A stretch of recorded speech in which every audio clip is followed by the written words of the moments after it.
굉장히 좋은 기업이다라고 결론적으로 먼저 말씀을 드려야 될 텐데요. 뭐 주가가 조금 쉬고 있는 모습이기는 하지만 제가 누누이 잘 이렇게 설명을 드리고 있잖아요. 추세선을 긋고 그 추세선 하단부에서 접근을 하는데 이렇게 추세를 깨뜨리지 않는 기업들의 특징 중에 하나는 결국 매출액과 영업이익이 증가하는 기업이다라고 말씀을 드리고 있습니다. 이 추세선이 오지 않을 거다라고 보였던 적도 있죠. 이렇게 주가가 급등했을 때는 이 추세선까지 올까라는 부분들 여전히 추세선을 반복하면서 상승을 해주고 있다라고 이해를 해보시면 좋을 것 같고요.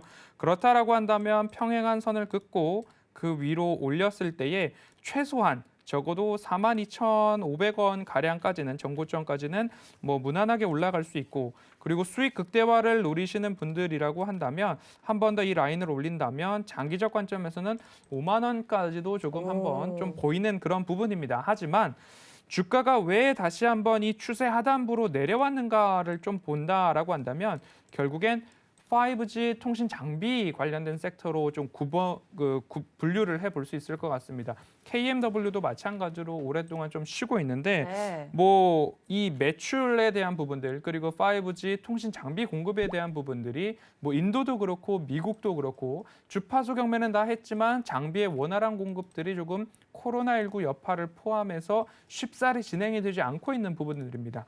지난해 연말부터 올해 연초까지 지속적으로 가야 되는데 장비가 가야 되는데 하고 있지만 수년되고 있는 그런 모습인데 하반기부터는 조금 RFHIC도 조금 기대감이 되는 부분들이 있습니다. 결국 삼성전자가 뭔가 수주를 받아서 그 부분들을 공급을 할 때에 국내 서플라이 체인이 어떤 기업들이 있는가를 좀 보시면 좋을 텐데 이 RFHIC 같은 경우에는 삼성전자가 버라이즌향 장비를 댈 때에 이 기업 같은 경우 수혜가 좀 전망이 된다라고 좀 이해를 해보시면 좋을 것 같습니다.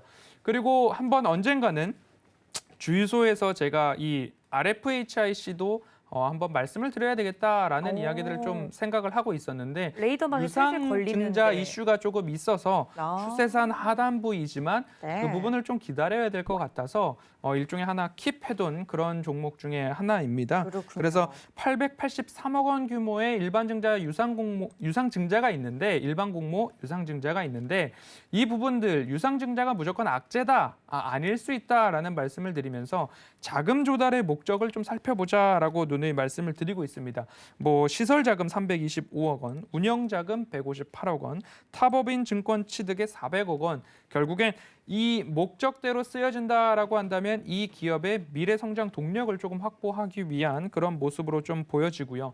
이 기업의 미래 먹거리를 좀 아쉽지만 먼저 공개를 해드리면 GAN이라고 많이들 뉴스나 기사에 언급이 될 겁니다. 네. 질화관륨이라고도 하고요. 갈륨 나이트라이드라고도 하는데 우리가 반도체를 만들 때 그 웨이퍼 기판의 기본 소재가 실리콘 하는데 실리콘은 비전도 물질이죠. 전기가 통하지 않는 물질이기 때문에 거기에 외력을 가해야 전도가 되는 전기가 통하는 그런 방식입니다. 하지만 이 질화갈륨 화합물 반도체라고 부르는데 여기는 외력을 그만큼 가하지 않아도 전류가 흐르는 그런 부분이기 때문에 저전력 반도체로 좀 각광을 받고 있습니다. 우리나라 기업 중에서는 굉장히 기술력이 있고 독보적 지위를 갖고 있다라고도 좀 참고를 해보시면 좋겠습니다.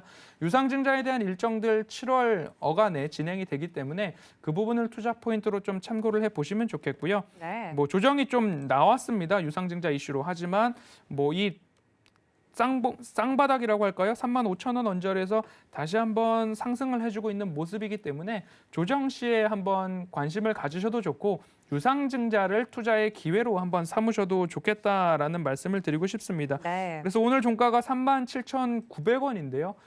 매수가를 굳이 말씀드리자면 적어도 37,000원과 가장 가까운 라인에서 분할로 한 번씩 모아보시고 그리고 무엇보다도 좋은 건 유상증자에 참여하는 것도 투자의 기회다라고 말씀을 드리고 싶고요.